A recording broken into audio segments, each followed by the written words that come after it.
Hello বন্ধুরা, দেখো gas নাই দেখে বাইরে রান্না করে।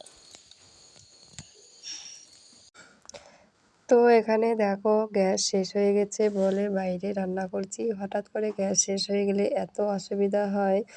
আর এখানে বৃষ্টি হয়েছে, জায়গাটাও সেরকম ভালো নেই, কিন্তু কি করব, আরশি যাবে স্কুলে, ওর বাবা কাজে যাবে, এখন রান্না তো করতেই হবে। তাই এখানে তিনটা ইট বসিয়ে দেখো আমি তাড়াতাড়ি করে রান্নাটা বসিয়ে দিয়েছি। কারণ এখন পরিষ্কার করার সময় নেই, এত লেপাপোছা করার সময় নেই, শুধু চুলার পাড়ে এইটুকু মুছে আমি রান্নাটা বসিয়েছি। কারণ স্কুল টাইম হয়ে গেলে আরশি না খেয়ে স্কুলে যাবে, এটা তো হয় না, তাই না? তাই আমি এইভাবেই রান্নাটা করছি। দেখি কখন গ্যাস আনবো ঠিক নেই, টাকা পয়সাও নেই হাতে। এখন কি করা যাবে বলো? টাকা থাকলে সঙ্গে সঙ্গে নিয়ে আসতে পারতাম, কিন্তু এরকম সময় হাতে টাকাও নেই, গ্যাসটাও এরকম সময় শেষ হয়ে গেল। তো আমার ভাত হয়ে গেছে, ঢেঁকে শাক ভাজি করব আর ডাল রান্না করব।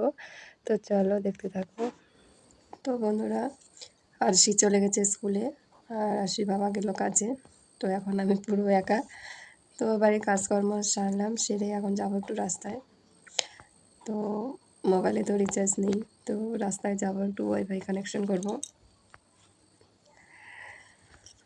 তো এখন 1টা পর্যন্ত, মানে 1টা 20 পর্যন্ত একাই থাকতে হবে। তারপরে আরশি আসবে বাড়িতে কিছুক্ষণ, 5টা দিকে ওর বাবাও চলে আসবে। তো আজকের ভিডিও বেশিরভাগ আরশিই করেছে, হয়তো ক্যামেরা সেভাবে ধরতে পারিনি, তো সবাই একটু অ্যাডজাস্ট করে দেখে নেবে। শুভ সন্ধ্যা বন্ধুরা। তো আরশিকে বই পড়ালাম।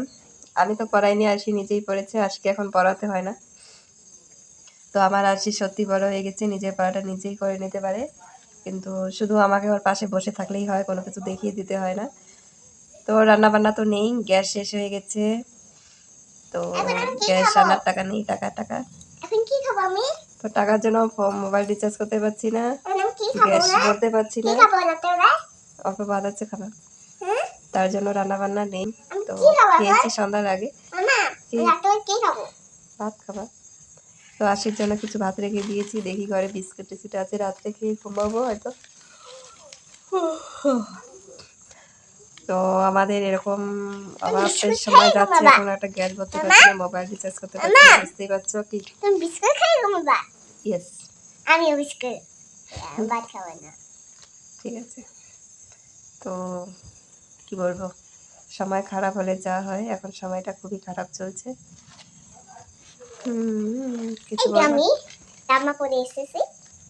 এই তো আরশি চলে এসেছে, কিছু বলবো? তো আরশি কার মতো দেখতে হবে, আমার মতো নাকি ওর বাবার মতো, তোমরা অবশ্যই কমেন্ট করে বলবে। তো আমার তো মনে হচ্ছে আরশি আমার মতোই হবে। আমি মাম্মা চাইছি তো। তো 5 সেপ্টেম্বরের 5 তারিখে আরশিদের টিচার ডে আছে, তো ওখানে আবার প্রোগ্রাম হবে, ডান্স হবে। মামা, তুমি যে টিপতে কালো করে দিছো না, কালো হয় নাই। চলো। তো বন্ধুরা, আজকের ব্লগটা এই পর্যন্তই, দেখা হচ্ছে আবার নেক্সট ব্লগে। তো সবাই ভালো থেকো, সুস্থ থেকো, এটাই কামনা করি। তো চলো, টাটা।